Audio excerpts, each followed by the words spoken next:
ഇതുവരെ പറഞ്ഞില്ലേന്നു? ഇപ്പൊ പറഞ്ഞില്ലേ, തബ്ലീഗ് ബാച്ച് സൗദി അറേബ്യ പറഞ്ഞല്ലോ. ഇപ്പോൾ ഒരു ക്ലിപ്പ് നടക്കുന്നുണ്ട് ഇങ്ങനെ, ബഹുമാനപ്പെട്ട ഹബീബ് ഉമറിന്റെ, അള്ളാഹു ദീർഘായുസ്സ് ചെയ്ത് കൊടുക്കട്ടെ, ഹബീബ് ഉമറിന്റെ ക്ലിപ്പ് നടക്കുന്നുണ്ട്, പിന്നെ അലി ജിഫ്രിന്റെ. ആ ക്ലിപ്പിൽ പറയുന്നത് കണ്ടോ, തബ്ലീഗിന്റെ നേതാക്കൾ റഹ്മത്തുള്ളാഹി പറയണില്ലേ, ഈ ഇന്ത്യയിലുള്ള പണ്ഡിതന്മാരെ കുറിച്ച് അവർ നിഷ്കളങ്കരാണ്. ആ നിഷ്കളങ്കരായ ആളുകളോട് ചെന്നിട്ട് ഭയങ്കര ഖ്വാജിയാണ്, സൂഫിയാണ്, സുന്നിയാന്നൊക്കെ പറഞ്ഞ് പരിചയപ്പെടുത്തി കാണും. അപ്പോഴും മനസ്സിലാക്കോ ഒന്നാന്നല്ലേ എന്നെ ആളുകൾ നിക്കച്ചാൻ വിളിച്ചല്ലേ, താടിയും തൊപ്പിയും വെക്കല്ലേ, അതിനാർക്കെ എതിർപ്പുള്ളു? താടിയും തൊപ്പിയും വെക്കുന്നതിന് എതിർപ്പുണ്ടോ? അറാക്കൊണ്ട് വല്ല് തേക്കണ എതിർപ്പുണ്ടോ? പക്ഷെ നിങ്ങൾ അഞ്ചെത്ര കാട്ടിക്കൊടുത്ത് ഏട്ടത്ര കെട്ടിച്ചാണ്, അവിടെയാണ് ഈ എതിർപ്പുള്ളത്. അപ്പൊ അല്ലെങ്കിൽ തവസ്സുലും ഇസ്തിഗാസയുടെയും അയനായ അലിയുൽ ജിഫ്രി, തവസ്സുലും ഇസ്തിഗാസയും നേർക്കുനേർ നടത്തി ബൈത്ത് പാടുന്ന ഹബീബ് ഉമർ, അള്ളാഹു ദീർഘായുസ്സ് ചെയ്ത് കൊടുക്കട്ടെ. ഈ ഇസ്തിഗാസനെയും ഈ സുന്നത്ത് ജമാഅത്ത് ആചാരത്തെ എതിർക്കുന്ന ആൾക്കാർ റഹ്മത്തുള്ളാഹി ചെല്ലോ പൊട്ടോമിക്ക് കൊണ്ടെടുക്കുക. അത് അറിയാത്ത, അതിനെ കുറിച്ച് ആഴത്തിൽ പഠിക്കാത്ത ചിലപ്പോ പറയും, പറഞ്ഞാൽ ചിലപ്പോ തിരുത്തും ചെയ്യും. ഇവിടെ ഞാൻ പറഞ്ഞുകൊണ്ട് വന്ന എന്താ നിങ്ങള്, ഈ ചെറു പബുൽ ഖൈർ മൗലവി അയാൾ എന്നെ തുറന്ന് പറയുന്നുണ്ട്, അയാൾ തബ്ലീഗിന്റെ നേതാവാ. മൂപ്പര് പറഞ്ഞു വരുന്നത് ഹബീബ് അലി ജിഫ്രിയും ഉമർ ഹഫീദ് ഒന്നും പഠിച്ചിട്ടില്ല, അത് പഠിക്കാത്തത് കൊണ്ട് പറഞ്ഞതാണ്. ഇനി ഓര് പഠിക്കുകയാണെങ്കിൽ അവർക്ക് പ്രശ്നം ഉണ്ടാവില്ല, ഓലെങ്ങനെ അതിനെതിരെ പറയോന്നാണ്. അല്ല, ഞാൻ ചോദിക്കട്ടെ നിങ്ങളോട്, ഉമർ ഹഫീദ് ഇപ്പൊ കഴിഞ്ഞ ഒരാഴ്ച നിങ്ങളൊപ്പല്ലേന്നോ? ഒരാഴ്ച പോലൊപ്പം തന്നെ ഉണ്ടായിരുന്നല്ലോ. സുഹ്ബ എന്ന് പറഞ്ഞിട്ട് ഏകദേശം ഒരാഴ്ച മുമ്പ് കേരളത്തിലുണ്ട്. ഇത് പഠിപ്പിച്ചു കൊടുക്കാൻ നിങ്ങൾക്ക് എത്ര സമയം വേണം? നിങ്ങൾക്ക് ഈ മൊറയൂരിൽ വന്ന് തബ്ലീഗ് ജമാഅത്ത് ക്ലാസ് എടുത്ത അതേ സാധനം ഉമർ ഹഫീദിന് പോയിട്ട് ഒന്ന് ക്ലാസ് എടുത്താൽ പോലെ. സമസ്ത ഒന്നിച്ച് തീരുമാനമെടുത്ത് ആ തീരുമാനം ഉമർ ഹഫീദിനൊന്ന് അറബിയിൽ പറഞ്ഞു കൊടുത്താൽ അദ്ദേഹം തിരുത്തുമെങ്കിൽ എന്തുകൊണ്ട് നിങ്ങളത് ചെയ്യിച്ചില്ല? നിങ്ങൾക്ക് സാവകാശം തരാനാണ് ഞാൻ അന്ന് പുല്ലാളൂരുന്നത് പറഞ്ഞേ. സുഹബന്റെ തലേ ദിവസം, നാളെ സുഹബയാണെങ്കിൽ ഇന്ന് നമ്മൾ പ്രസംഗിച്ചു, നാളെ സുഹബ തുടങ്ങാൻ പോവാണ്, നിങ്ങൾ മറ്റേ ആള് പറഞ്ഞാല് അബൂ എന്ന് പറഞ്ഞ് നിർത്തണ്ട, അങ്ങനെയെന്നല്ല. റോഡസ് വന്നപ്പോ മമ്പാട്ടുകാരൻ പറഞ്ഞു ഞങ്ങളിപ്പോ അബൂനെ വിളിച്ചിട്ടുള്ളൂ, നന്നാകുകയാണെങ്കിൽ അബൂബക്കർ ആക്കും, അല്ലെങ്കിൽ അബൂജഹലാക്കും എന്ന് പറഞ്ഞ പോലെ ഉമർ ഹഫീദിനെ അബൂജഹലാക്കണ്ട, നിങ്ങളൊന്ന് നന്നാക്കിയേക്ക്, നിങ്ങൾക്ക് സമയമുണ്ടല്ലോ, നിങ്ങൾ ചെയ്തോ. അയാൾക്ക് പിന്നെ എത്ര വേദി കിട്ടി? എവിടെന്നെങ്കിലും തബ്ലീഗ് ജമാഅത്ത് ശരിയല്ലെന്ന് പറയിപ്പിച്ചോ നിങ്ങൾ? അപ്പൊ സംഗതി എന്താ? തബ്ലീഗ് ജമാഅത്തിനെ കുറിച്ച് വിശദീകരിച്ചു കൊടുക്കാൻ മാസങ്ങൾക്ക് മുമ്പ് നിങ്ങൾ യമനിൽ പോയിട്ടുണ്ട്. അതിനായിട്ട് പോയതല്ല, നിങ്ങൾ പോയപ്പോ തബ്ലീഗിന്റെ വിഷയം ചർച്ചയിൽ വന്നു, കേരളത്തിലെ ഉലമാ എതിർക്കുന്നു എന്ന് നിങ്ങൾ പറഞ്ഞു കൊടുത്തപ്പോ അദ്ദേഹം പറഞ്ഞു നിങ്ങളെന്തോ ചെയ്തോ, ഞാൻ എതിർക്കുകയില്ല. ഇത് നിങ്ങൾ അന്ന് എന്നോട് പറഞ്ഞു തന്നീലേ മുസ്ലിയാക്കന്മാരെ? പല ഉത്തരവാദിത്തപ്പെട്ട നോളേജറിന്റെ ആൾക്കാരൻ എന്നെ വിളിച്ചു പറഞ്ഞത്, അതിന്റെ ക്ലിപ്പിന്റെ അടുത്തില്ല എന്നോട് ഞങ്ങൾ വയത് പറയണത്. നിങ്ങളെ പഠിപ്പിക്കാൻ നോക്കിയിട്ട് അയാളെ വിട്ടില്ല. അയാളിത് അറിയില്ല എന്നപ്പോ നിങ്ങളെ വിചാരം? എടുക്കും വരെ ഫത്വ, തബ്ലീഗിനെ കുറിച്ചുള്ള ഫത്വ എടുക്കും. നിങ്ങളെ പത്തപരിയത്തിന്റെ ആ പൊട്ടീസൊന്നും ഇതിന് നടക്കൂല സഖാഫി. മിണ്ടാതിരുന്ന മൻ സമത്തന പത്ത വിധി, മിണ്ടാതിരുന്ന രക്ഷപ്പെട്ടു. ഇതിൽ വെറുതെ ഇറങ്ങിയാൽ പൊളിച്ച് കയ്യിൽ കൊടുക്കും ഞങ്ങൾ. നിങ്ങൾ കണ്ടോ? സൗദിയില് കഴിഞ്ഞിട്ട് അടുത്ത് വരാം. സൗദി അറേബ്യ വരെ തബ്ലീഗിനെ നിരോധിച്ചപ്പോ ആ വാർത്ത ഒന്ന് കേൾക്കാതെ നമുക്ക് തീവ്രവാദ ലിസ്റ്റിൽ പെടുത്തി. എന്നിട്ട് ഉമർ ഹഫീദ് അറിഞ്ഞില്ലാന്ന് പറഞ്ഞിട്ടുണ്ട്. വെച്ചെടുക്ക്. തബ്ലീഗ് ജമാഅത്തിനെ നിരോധിച്ചുകൊണ്ടുള്ള ഉത്തരവിറക്കിയത് തബ്ലീഗ് ജമാഅത്തിന്റെ പ്രവർത്തനങ്ങളിൽ അപകടമുണ്ട് എന്നും ജനങ്ങൾ ഇത് തിരിച്ചറിയണമെന്നും ഇസ്ലാമിക കാര്യ മന്ത്രാലയം അറിയിച്ചു. തബ്ലീഗ് ജമാഅത്ത് ജനങ്ങളെ തീവ്രവാദത്തിലേക്കുള്ള വഴിയിലാണ് നയിക്കുന്നത്. ഇതിനെതിരെ സൗദിയിലെ എല്ലാ പള്ളികളിലും ജുമുഅ ഖുതുബയ്ക്ക് ശേഷം പ്രത്യേക അറിയിപ്പുണ്ടാകുമെന്നും സൗദി ഇസ്ലാമിക കാര്യ മന്ത്രാലയം അറിയിച്ചു. തബ്ലീഗ് ജമാഅത്ത് ജനങ്ങളെ തീവ്രവാദത്തിലേക്കുള്ള വഴിയിലാണ് നയിക്കുന്നത്. ഇതിനെതിരെ സൗദിയിലെ എല്ലാ പള്ളികളിലും ജുമുഅ ഖുതുബയ്ക്ക് ശേഷം പ്രത്യേക അറിയിപ്പുണ്ടാകുമെന്നും സൗദി ഇസ്ലാമിക അപ്പൊ സൗദി ഇസ്ലാമിക ഭരണമുള്ള നാടാന്നൊക്കെ പറയുന്ന സൗദിയിൽ അവിടുത്തെ ഗവൺമെന്റ് വരെ ഇവര് തീവ്രവാദ പ്രവർത്തനം നടത്തുന്നവരാണെന്നും അവര് ശരിയല്ലെന്ന് പറഞ്ഞാൽ ഇത് നിരോധിച്ചു കളഞ്ഞു. ഇത് ലോകാടിസ്ഥാനത്തിലുള്ള എല്ലാവർക്കും അറിയാം തബ്ലീഗ് എന്താ സാധനം, ഇപ്പോഴും അറിയാതെ. മാത്രമല്ല, നിങ്ങൾക്ക് ഓർമ്മ ഉണ്ടോ, മഹാനരായ അഹ്മദ് റിള റളിയല്ലാഹു അൻഹു ഹൈലാദറത്ത് അവര് അറബിയിൽ ഒരു കിതാബ് എഴുതിയിട്ടുണ്ട്, ഹുസാമുൽ ഹറമൈൻ. അതൊന്നും കൊണ്ടുപോയി നിങ്ങൾ ആരെയും പൊട്ടി സംഗതി എന്താ അറിയോ, ഉമർ ഹഫീദിനെ അവർക്ക് കൊണ്ടുവരണം. ഇതിനാ കൊണ്ടുവരുന്നത്, ഉമർ ഹഫീദ് തങ്ങളെ ഫോട്ടോ വെച്ചിട്ട് വേണം അപ്പുറത്ത് പോയി പിരിവെടുത്താൻ. അതിനാദ്യം നന്നാക്കാൻ നോക്കിയത് തബ്ലീഗിനെ കുറിച്ചുള്ള അഭിപ്രായം മാറ്റോ എന്നൊക്കെ ഒരു ചർച്ച നടത്തി നോക്കി. മൂപ്പര് പറഞ്ഞു ഞാൻ മാറൂല. കൊണ്ടുവരാതിരിക്കാൻ പറ്റുമോ? അവിടെയും പണിയുള്ള കുറെ മുതലാളിമാരിരുന്ന് പൈസ കിട്ടണമല്ലോ, അതുകൊണ്ട് കൊണ്ടുവന്നതാ. എടുക്ക് ഉമർ ഹഫീദിന്റെ ഫത്വ, അത് വായിച്ച ഞങ്ങൾക്കറിയാം മൂപ്പർക്ക് ഇത് കിട്ടുന്നുണ്ടോ ഇല്ലേ എന്ന്. അതിന് മുകളിലതാ ഹബീബ് ഉമർ, താഴെ ജമാഅത്തു തബ്ലീഗ്, തബ്ലീഗിനെ സംബന്ധിച്ചുള്ള ചോദ്യം, മാ റഅയുക ഫീ ജമാഅത്തി ദഅവ വത്തബ്ലീഗ് അൽമുൻതശിറ ഫീ ജമീഇ അൻഹാഇൽ ആലം. അതിന്റെ ഹെഡിങ് കണ്ടില്ല നിങ്ങൾ? ലോകത്ത് വ്യാപിച്ചു കിടക്കുന്ന തബ്ലീഗ് സംഘത്തെക്കുറിച്ച് എന്താണ് നിങ്ങളുടെ അഭിപ്രായം? അതിന്റെ അടിയിലും ഒരു മറുപടി എല്ലാം കൂടി വായിക്കണില്ല. ജമാഅത്തു തബ്ലീഗ് കഗൈരിഹാ മിനൽ ഹറകാത്തിൽ മുൻതശിറത്തിൽ മുസ്ലിമീൻ, കണ്ട പറയുന്നത് മുസ്ലിമീങ്ങളുടെ സംഘമാണ്. അപ്പൊ എന്നിങ്ങനെ പറഞ്ഞിട്ട് മുമ്പ് പറയാ, കസീറമ്മാ യകൂനു ഫീ ഉസൂലി തിൽക്കൽ ജമാഅത്ത് അൽഖിയാമു അലാ അസാസിൻ സഹീഹ് ഖവീം മിന തബ്ലീഗ് അനില്ലാഹി വദ്ദഅവതി ഇലൽ ഖൈർ. തബ്ലീഗ് ജമാഅത്തിന്റെ ലക്ഷ്യം, അതിന്റെ സ്ഥാപിത ലക്ഷ്യം അല്ലാഹു തആലയുടെ പ്രത്യേകമായ ഈ ദീൻ ആളുകൾക്ക് എത്തിച്ചു കൊടുക്കലാണ്. തബ്ലീഗിനെ കുറിച്ച് വെച്ചപ്പോൾ മറുപടി അത്, അതിന്റെ ലക്ഷ്യം സ്വഹീഹുൻ ഖവീം, ശരിയായ ലക്ഷ്യമാണ്, കൃത്യമാണ്. പിന്നെ ആരോപണങ്ങൾ ഉണ്ടല്ലോ, ഇതറിയാത്ത ആളല്ലോ ഉമർ ഹഫീദ്.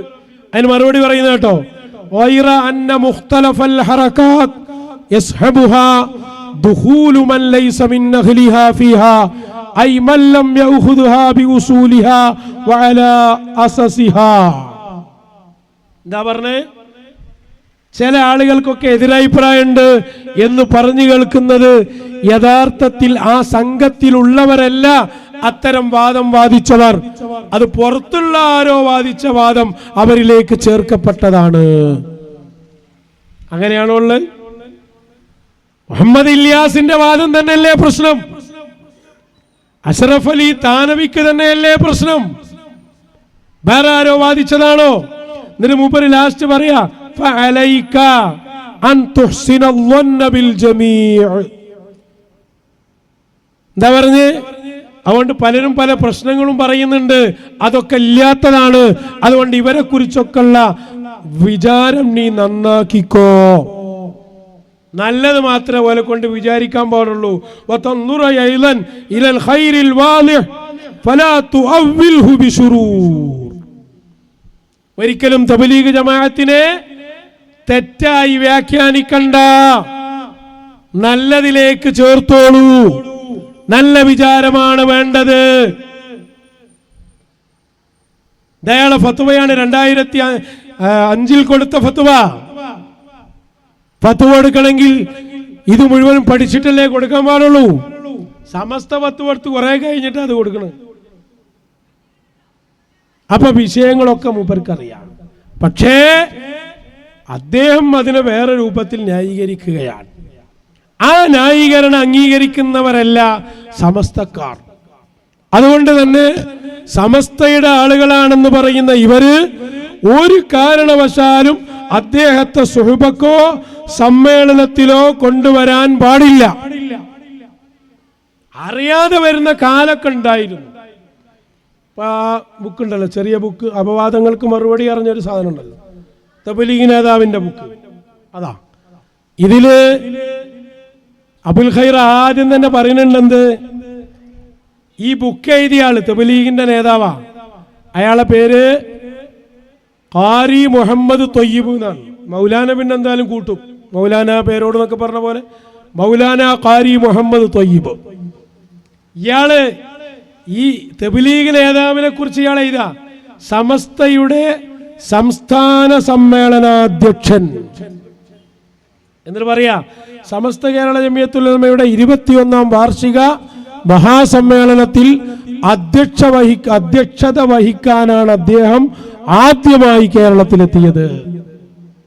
അതായത് ഈ ബുക്ക് വരെ എഴുതിയ തബ്ലീഗ് നേതാവായ മൗലാന ഖാരി മുഹമ്മദ് ത്വയ്യിബ് എന്ന് പറഞ്ഞ ആള് കേരളത്തിൽ ആദ്യം വന്നത് സമസ്തന്റെ സമ്മേളനത്തിൽ അധ്യക്ഷം വഹിക്കാനാണ്. കറക്റ്റാണ്, അപ്പറിന് ശരിയാ. എന്താ കാരണം? അന്ന് സോഷ്യൽ മീഡിയ ഒന്നും ഇല്ലാത്തൊരു കാലമാണ്. ആ കാലത്ത് ഈ മൗലാന തബ്ലീഗിന്റെ ആളാണ് എന്ന് അന്നത്തെ സമസ്ത നേതൃത്വത്തിന് പിടുത്തം കിട്ടിയിട്ടില്ല. അയാൾ ഉത്തരേന്ത്യയിലെ ഒരു പണ്ഡിതനാന്ന് വിചാരിച്ചു കൊണ്ടുവന്ന അത് പത്തപുരം പറയുന്നുണ്ട് വേറെ സ്ഥലത്ത്. വെച്ചുകൊടുക്ക്. പലരുന്നുണ്ട് ഇങ്ങനെ. അതുകൊണ്ട് അത്തരം ആളുകൾ ചിലപ്പോൾ വലിയ ആലിമീങ്ങളാവും, പക്ഷെ ആ വിഷയത്തിൽ പോലും ചിന്തിച്ചിട്ടുണ്ടാവൂല. അത് നേരത്തെ സ്വർണത്തിന്റെ കാര്യം ഞാൻ പറഞ്ഞില്ലേ, ഒന്നും വേണ്ട, സമസ്തയുടെ തന്നെ സമ്മേളനത്തിൽ ഖാരി ത്വയ്യിബ് സാഹിബ് വന്നിരുന്നു. അത് അപവാദങ്ങൾക്ക് മറുപടി എന്ന് പറഞ്ഞ് തബ്ലീഗിന്റെ മുഖ്യം വായിക്കും. ഒരു കാര്യം പറയുമ്പോൾ അവിടെ ഇതിന്റെ ഫസ്റ്റ് തന്നെ പറയുന്നുണ്ട്, സമസ്തന്റെ സമ്മേളനത്തിൽ വരെ വന്നിരുന്നു ഖാരി ത്വയ്യിബ് സാഹിബ് തബ്ലീഗല്ലേ. അപ്പൊ എന്താ സംഭവം? ഇപ്പോഴത്തെ പോലെ ഈ വാർത്തയും ഇതൊന്നും വ്യാപകമാകാത്ത അക്കാലഘട്ടത്തില് അയാൾ ഏതാണ്, അയാൾ വിശ്വാസം എന്താണെന്നും അറിയില്ല. അപ്പൊ ഒരു പരിചയപ്പെട്ട ഒരു പണ്ഡിത രീതിയിൽ വിളിച്ചു. പിന്നെയാണ് ഇയാൾ ഇങ്ങനെ തബ്ലീഗിന്റെ പേച്ചാശയം നടന്നപ്പം അത് അന്നുണ്ടായേക്കാം സാധ്യതയാണ്. കാരണം എന്താ, അന്നത്തെ കാലത്ത് ഇയാൾക്കുള്ള ഒരു വാദം എത്തിപ്പെടാൻ സമയം എടുക്കും. പക്ഷെ അന്ന് തന്നെ ഒരു സംഭവം ഉണ്ടായിട്ടുണ്ട്. ഈ ഖാരി ത്വയ്യിബ് പറഞ്ഞ ആള് സമസ്തന്റെ സമ്മേളനത്തിൽ വരുന്നുണ്ട് എന്നറിഞ്ഞപ്പോ ആ സമ്മേളന ഉദ്ഘാടനത്തിന് വിളിച്ച് കുത്തുബി മുഹമ്മദ് മുസ്ലിയാരെന്ന്. കുത്തുബി പറഞ്ഞു മൂപ്പർ അധ്യക്ഷനാണ്, ഞാൻ വരൂല. കാരണം കുത്തുബി അറിഞ്ഞിട്ടുണ്ട് ഇയാളെ ചില വിശ്വാസം, മറ്റുള്ളവർക്ക് ഇത് ബോധ്യമായിട്ടില്ല. മാസം കണ്ടോലാണല്ലോ വരുന്നാളാക്കുക, കുഴപ്പമാക്കല്ല. കുത്തുബി പറഞ്ഞു ഞാൻ വരൂല. അപ്പൊ കുത്തുബി വരാഞ്ഞാൽ അത് പ്രശ്നമാവും. കാരണം കുത്തുബി മുഹമ്മദ് മുസ്ലിയാർ വരാതെ അബൂ ത്വയ്യിബ് വന്നിട്ട് കാര്യമില്ലല്ലോ. അങ്ങനെ മസലഹത്താക്കി. എന്ത്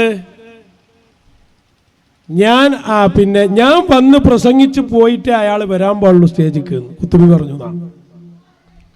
അങ്ങനെ കുത്തുബി വന്ന് ഉദ്ഘാടനം കഴിഞ്ഞ് പോയിന് ശേഷമാണ് സ്റ്റേജിലേക്ക് ഇയാൾ വന്നത്. പിന്നെ കുറച്ച് കഴിഞ്ഞപ്പോ എല്ലാവർക്കും ബോധ്യമായി അയാൾ തബ്ലീഗ് നേതാവാണ്. അയാൾക്കെതിരിൽ ഒന്നിച്ചു പറഞ്ഞു അയാൾ ശരിയല്ല. അന്നത്തെ കാലത്ത് അങ്ങനെയൊക്കെ സംഭവിക്കും. ഇപ്പൊ നമ്മൾ ഈ വിഷയം പറയുമ്പോ ചിലർ ചോദിക്കുന്നുണ്ടല്ലോ, മഹാനായ ശംസുൽ ഉലമ ഇ.കെ. ഉസ്താദ് അബുൽ ഹസൻ അലി നദവിയെ സ്വീകരിക്കുകയും അദ്ദേഹത്തിന്റെ കൂടെ വേദി പങ്കിടുകയും ചെയ്തു. അതുമായി ബന്ധപ്പെട്ട് ഇ.കെ. ഉസ്താദിനോട് ചോദിക്കപ്പെട്ടപ്പോൾ ഇ.കെ. ഉസ്താദ് പറഞ്ഞു, ഞാൻ അദ്ദേഹത്തിന്റെ കൂടെ ഇരുന്നത് അദ്ദേഹം ശരിയായ സുന്നിയും ഹനഫി മദ്ഹബുകാരനും നക്ഷബന്ദി ത്വരീഖത്തുകാരനും ആണ് എന്ന എന്റെ വിശ്വാസത്തിന്റെ മേലിലാണ്. അതൊരു കറക്റ്റ് മറുപടിയാണ്. ഞാൻ ഇരുന്നത് ഒരു സുന്നി എന്ന നിലക്കാണ്, മറ്റുള്ളതൊന്നും എനിക്കറിയില്ല. അപ്പൊ ചിലർ കൊണ്ടുവരികയാണെന്ന് അബുൽ ഹസൻ അലി നദവി ഇല്യാസിനെ കുറിച്ച് ഒരു പുസ്തകം തന്നെ രചിച്ചിട്ടുണ്ട്. ആ പുസ്തകത്തിന്റെ ചട്ടം ഒന്ന് കാണിച്ചു കൊടുക്കുക. മുഹമ്മദ് ഇല്യാസ് ഖാന്തലുവിനെ കുറിച്ച് അബുൽ ഹസൻ അലി നദവി എഴുതിയ ബുക്കാണ്. അപ്പൊ ഈ ബുക്ക് തന്നെ എഴുതിയത് എങ്ങനെ അറിഞ്ഞില്ലേ എന്നാണ് ഇവർ ചോദിക്കുന്നത്. ഈ ബുക്ക് എന്നാ പുറലോകത്ത് എത്തിയത് എന്ന് ഇവർക്കറിയോ? ഈ പുസ്തകം ആദ്യമായി പ്രസിദ്ധീകരിച്ചതെന്നാ അതിന്റെ തുടക്കത്തിൽ തന്നെ ഉണ്ട്. ഒന്നെടുക്ക്. ആദ്യത്തെ പതിപ്പ് കണ്ടോ? അത്വബഅത്തുൽ ഊല 2003 ഈ പുസ്തകം ആദ്യമായിട്ട് പുറത്തിറങ്ങുന്നത്. 1996 ഇ.കെ. ഉസ്താദ് വഫാത്തായിട്ടുണ്ട്. അത് കഴിഞ്ഞ് എത്രയോ വർഷം കഴിഞ്ഞിട്ടാണ് നദവിക്ക് അങ്ങനെ ഒരു ബുക്ക് ഉണ്ട് എന്ന് ലോകം തന്നെ അറിയുന്നത്. എന്നിട്ട് പിന്നെ 89-ൽ ഇ.കെ. ഉസ്താദ് ആ പറഞ്ഞീനെ ഇത് വെച്ച് എങ്ങനെ ഇത്തിറാന്ന് ചെയ്യും? ഇത് ചിന്തിക്കൂല, അങ്ങോട്ട് പറയന്നെ. ഇ.കെ. ഉസ്താദിന്റെ നിലപാട് കൃത്യമാണ്. അതാണ് ദയൂബന്ദിലേക്ക് പിന്നെ പട്ടിക്കാട് ജാമിയ നൂരിയയിൽ ഇ.കെ. ഉസ്താദ് പ്രിൻസിപ്പളായ കാലം, ആ കാലഘട്ടത്തിൽ ദയൂബന്ദിലെ ഒരു ആലിം പട്ടിക്കാട് വരുന്നുണ്ട്, കേരളത്തിൽ വരുന്നുണ്ട്. പട്ടിക്കാട് ജാമിയ നൂരിയയിൽ അവർക്കൊരു സ്വീകരണം കൊടുക്കണം എന്ന് ബാഫക്കിത്തങ്ങൾ വിളിച്ചു പറഞ്ഞു എന്നാണ് ആരെ? ഇ.കെ. ഉസ്താദിനെ. ഇ.കെ. ഉസ്താദ് എന്താ പറഞ്ഞു തങ്ങളോട്? നമ്മളെ കുറച്ചപ്പുറത്ത് ശാന്തപുരം എന്ന് പറഞ്ഞൊരു സ്ഥലത്ത് അവിടെ ഒരു കോളേജ് ഉണ്ട്, ജമാഅത്തെ ഇസ്ലാമിക്കാരന്റെ, അവിടേക്ക് പോയാ മതി. പട്ടിക്കാട് ജാമിയ നൂരിയ അതിനുള്ളതല്ല. അപ്പൊ തബ്ലീഗുകാരനാണ് എന്നറിഞ്ഞാൽ ഇ.കെ. ഉസ്താദ് അടുത്തേക്ക് പോലും പോകില്ല. അറിയാത്തതിൽ പിന്നെ പറഞ്ഞിട്ട് കാര്യമില്ലല്ലോ. അപ്പൊ ഞാൻ പറഞ്ഞു വരുന്നത്, കൂട്ടുകാരെ, നമുക്കൊരു നിലപാട് വേണം. ആ നിലപാട് മശായിഖന്മാർക്കൊപ്പം നിൽക്കുന്ന നിലപാടാകണം. ആ നിലപാടിൽ നിന്ന് തെറ്റിപ്പോയാൽ തീർച്ചയായും സംഭവിക്കുന്ന എന്താണെന്നറിയോ? നമ്മുടെ ഈമാൻ തകർന്നു പോകും. അതാ ഞങ്ങൾ പറഞ്ഞത്, യഥാർത്ഥ സുഹബയെ നിങ്ങൾ ഒഴിവാക്കി ഇവിടെയുള്ള മശായിഖന്മാരെ പിന്നിൽ നടന്ന് ആ മശായിഖന്മാരെ മുഴുവനും കള്ളന്മാരാണെന്ന് പ്രഖ്യാപിച്ചു. പണ്ടൊക്കെ അങ്ങനെ ആയിരുന്നല്ലോ. ഇവരിങ്ങോട്ട് വരും, എന്നിട്ട് അവരിങ്ങോട്ട് വിധി പ്രഖ്യാപന, ഇന്ന ആള് ശരിയല്ല, ശരിയാണ് എന്ന് പറയൽ ഒറ്റാളെ കുറിച്ചുണ്ടാവില്ല. അങ്ങനെ ഒരാളും ഇല്ലല്ലോ.